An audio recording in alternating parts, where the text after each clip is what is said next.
तो दोस्तों कैसे हैं आप सब। फर्स्ट ऑफ ऑल बात करते हैं छत्तीसगढ़ क्रिश्चियन नन्स के बारे में। यस गाइस, मैंने लास्ट वीडियो में बताया था कि दुर्ग रेलवे स्टेशन में 3 फीमेल नन्स को पकड़ा जाता है एंड उन्हें काफी ज्यादा हैरेसमेंट किया जाता है ना बजरंग दल द्वारा। एंड उसके बाद केरल से एमपी एंड कांग्रेस के कुछ बड़े बड़े नेता इस पर रिएक्ट करते हैं ना। अपडेट ये है कि जिन लड़कियों को एलिजेटली आगरा ले जाया जा रहा था वो एल्सो क्रिश्चियन थे ना पिछले 5 सालों से। एग्जैक्ट मैं उनका वीडियो क्लिप दिखा देता हूँ, आप कॉन्टेक्ट समझ जाएंगे। मैं वीडियो लगा देता हूँ, आप देखिए।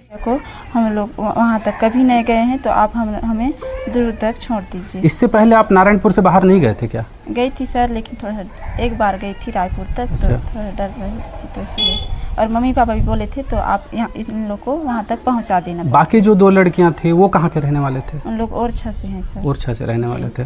तो अभी क्या उसके बाद क्या हुआ, घटनाक्रम क्या हुआ उसके बारे में बताएंगे। हम लोग जब वहाँ दुर्ग में पहुँचे सर तो फ्रेश होकर बैठे थे तो वहाँ टीटी लोग आए, हम लोग को पकड़े और ना हम लोग का टिकट चेक किए तो हम लोग टिकट नहीं कटवाए थे तो हम लोग को फाइन पकड़े जी।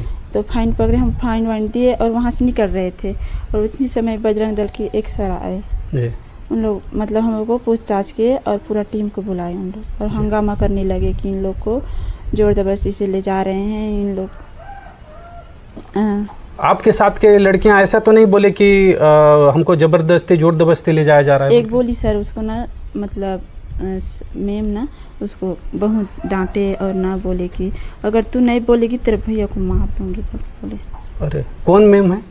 ज्योति शर्मा, मारूंगी और जेल में डाल दूंगी। अच्छा, ज्योति शर्मा के द्वारा बोला गया कि यदि आप ऐसा नहीं बोलेंगे तो आपके परिवार को नुकसान पहुंचाएंगे जी, ऐसा बोला गया। दोनों ही सिस्टर को गिरफ्तार किया गया। गिरफ्तार करने को जानकारी है आप लोग को? नहीं सर। उनको गिरफ्तार किया बोल के नहीं पता है? जी सर। पुलिस वाले नहीं ले गए उनको? जी ले गए सर, सबको ले गए, हम लोग साथ में सबको ले गए। उसके बाद आप लोग कब आए नारायणपुर? कल आए, मतलब परसों आए सर, शाम को यहाँ 6 बजे पहुँचे। तो इस दौरान नारायणपुर पहुंचाने की जिम्मेदारी किसकी थी? कौन लाया आप लोग को? कुछ हम लोग को सखी सेंटर वाले लाए। सखी सेंटर लेके आई आप? और झूठ बोल कर लेके आए सर। क्या बोल के?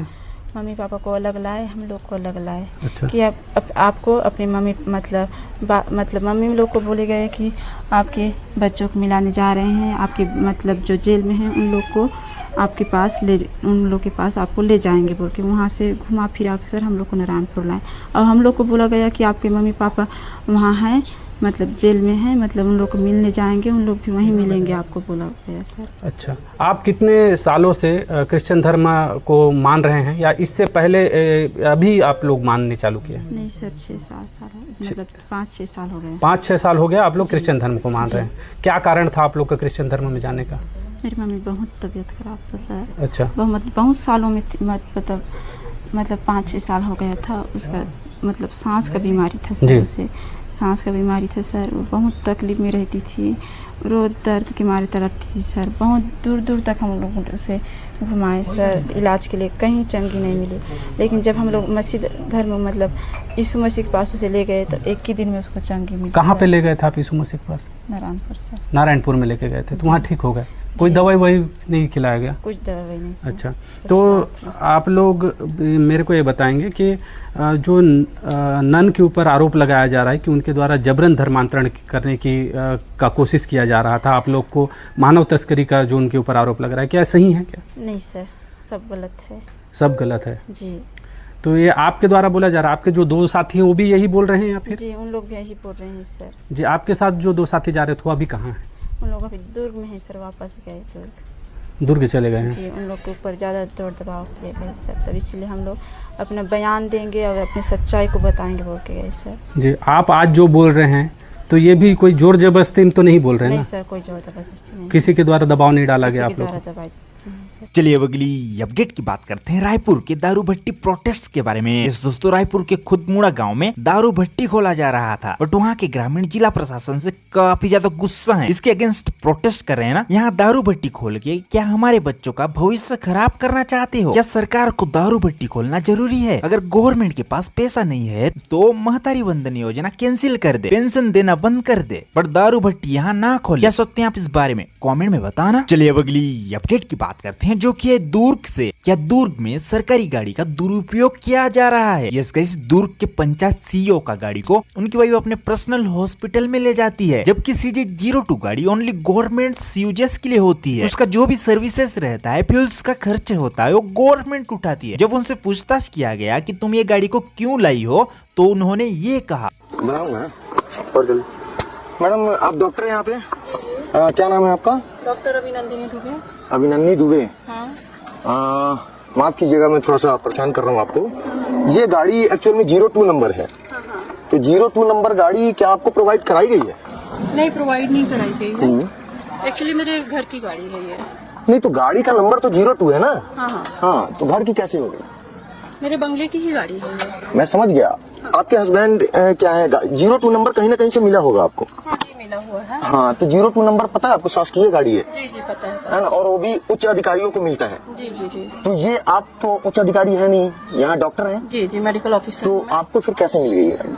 हाँ, मेरे हस्बैंड की ही गाड़ी। एक्चुअली मेरी गाड़ी आज खराब है, जो पर्सनल मेरी गाड़ी है जिससे मैं आती जाती हूँ, वो आज खराब है। तो मैं उनसे बोली कि मेरे को ड्रॉप करवा दीजिए यहाँ पे। फिर वो अपनी गाड़ी अपने यहाँ के लोगों द्वारा बताया जाता है कि आए दिन इसी गाड़ी से आप आना जाना करते हैं। गलत बात है। मेरे ड्राइवर हैं, जान रहे, खुद मेरी इनोवा गाड़ी है, उससे मैं आती जाती हूँ। इनोवा भी आपके यहाँ 2 गाड़ियाँ हैं ना?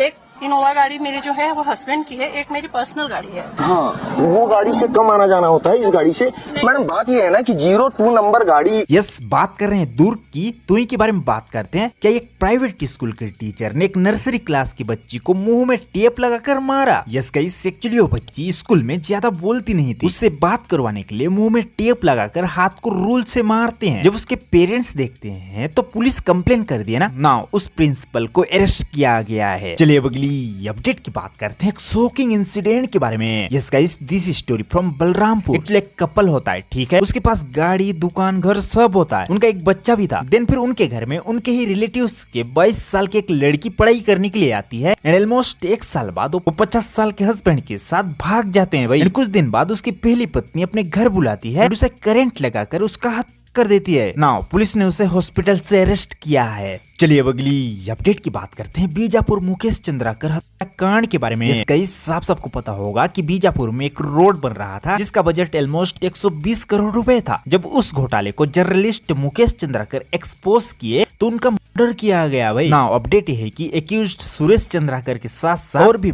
PWD के 5 अधिकारी इन्वॉल्व हैं, जिनमें से 2 रिटायर्ड इंजीनियर हैं एंड एक EE SDO एक सब इंजीनियर। नाउ इन 5 को अरेस्ट किया गया है, बता दूं। चलिए अब अगली अपडेट की बात करते हैं जो कि है रायपुर से। क्या रायपुर में क्रिकेट एकेडमी बनाया जाएगा?